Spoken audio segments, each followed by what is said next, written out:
আপনি কি কখনো এমন মানুষ দেখেছেন যাদের গলা অস্বাভাবিকভাবে লম্বা? দূর থেকে তাকালেই মনে হয় মানুষ না যেন অন্য কোনো প্রজাতি। অনেকে বলে এটা সৌন্দর্যের প্রতীক, এটা গর্বের চিহ্ন, আবার অনেকে বলে এটা নির্যাতন, এটা মানবাধিকারের লঙ্ঘন। আজ আমরা যাব একটি রহস্যময় আদিবাসী গোষ্ঠীর কাছে, কায়ান উপজাতি, যাদের জীবন, সংস্কৃতি আর বাস্তবতা সারা পৃথিবীর মানুষকে দুই ভাগে ভাগ করে দিয়েছে। এই ভিডিওর শেষে আমি আপনাকে কোনো সিদ্ধান্ত চাপিয়ে দেব না, সিদ্ধান্ত নেবেন আপনি নিজেই। এটা কি ঐতিহ্য নাকি আধুনিক দুনিয়ার এক নীরব ট্র্যাজেডি? কায়ান উপজাতি মূলত বসবাস করে মিয়ানমার বা বার্মা এবং থাইল্যান্ডের সীমান্তবর্তী পাহাড়ি অঞ্চলে।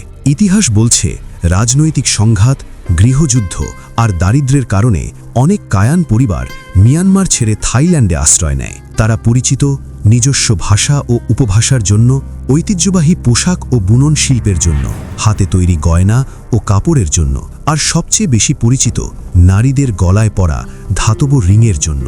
এই কারণেই বিশ্বজুড়ে তাদের বলা হয় লং নেক ট্রাইব। কায়ান সমাজে একটি মেয়ের বয়স যখন মাত্র ৫-৬ বছর, ঠিক তখনই তার গলায় প্রথম ধাতব রিং পরানো হয়। প্রথমে হালকা পাতলা রিং, এরপর বয়স বাড়ার সঙ্গে সঙ্গে রিংয়ের সংখ্যা ও ওজন বাড়তে থাকে।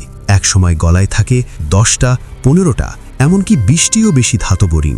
এই রিংগুলো সাধারণত পিতল বা ব্রোঞ্জের তৈরি, একটানা পেঁচানো, খুলে নেওয়া যায় না। কায়ান সমাজে প্রচলিত বিশ্বাস অনুযায়ী রিং সমান সমান সৌন্দর্য।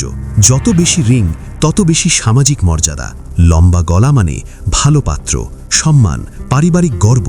অনেক প্রবীণ বিশ্বাস করেন আমাদের মেয়েরা যত আলাদা ততই তারা সুন্দর। কিন্তু এখানেই আসে বড় প্রশ্ন, আসলেই কি গলা লম্বা হয়? বিজ্ঞানীরা বলছেন গলা আসলে লম্বা হয় না। রিংয়ের চাপে কাঁধ ধীরে ধীরে নিচে নামে, কলারবোন চাপের কারণে বিকৃত হয়, বুকের ওপরের অংশ চেপে যায়। এর ফলেই গলাটা লম্বা মনে হয়। অর্থাৎ এটা চোখের বিভ্রম, বাস্তব শারীরিক পরিবর্তন। এখান থেকেই শুরু হয় সবচেয়ে বড় বিতর্ক। সমালোচকদের মতে দীর্ঘদিন রিং পরলে ঘাড়ের পেশি দুর্বল হয়ে যায়, স্বাভাবিক নড়াচড়া কমে যায়। হঠাৎ রিং খুললে তীব্র ব্যথা, মাথা ধরে রাখতে সমস্যা, ভারসাম্য হারানোর ঝুঁকি, এমনকি ইনজুরিও হতে পারে। কিছু ডাক্তারের মতে ঘাড় নিজের শক্তি হারায়, কারণ রিংই সব ওজন ধরে রাখে। কিন্তু কায়ান নারীরা বলেন ভিন্ন কথা। আমরা ছোটবেলা থেকেই এইভাবেই বড় হয়েছি। এটা আমাদের জন্য কষ্ট নয়, আমরা অসুস্থ নই, আমরা নিজেদের সুন্দর মনে করি। অনেক নারী গর্বের সঙ্গে বলেন এই রিং আমাদের পরিচয়। এখন প্রশ্ন হলো, এই রিং কি সত্যিই নিজের ইচ্ছায় নাকি সমাজের অদৃশ্য চাপ? মানবাধিকার সংগঠনগুলো বলছে ছোট বয়সে মেয়েদের সচেতন সিদ্ধান্ত নেওয়ার সুযোগ থাকে না। সৌন্দর্যের একটি নির্দিষ্ট ধারণা সমাজ চাপিয়ে দেয়। তাদের মতে এটা ধীরে ধীরে এক ধরনের সামাজিক বাধ্যবাধকতা।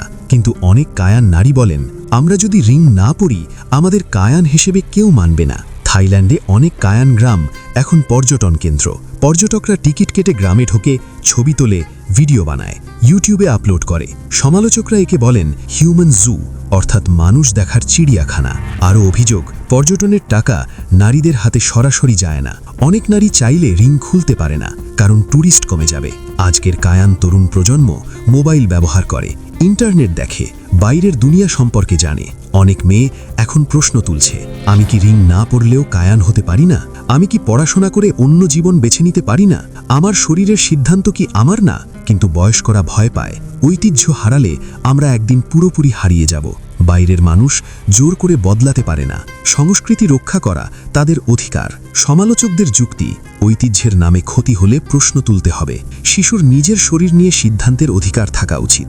সত্যটা হয়তো এই দুইয়ের মাঝামাঝি কোথাও।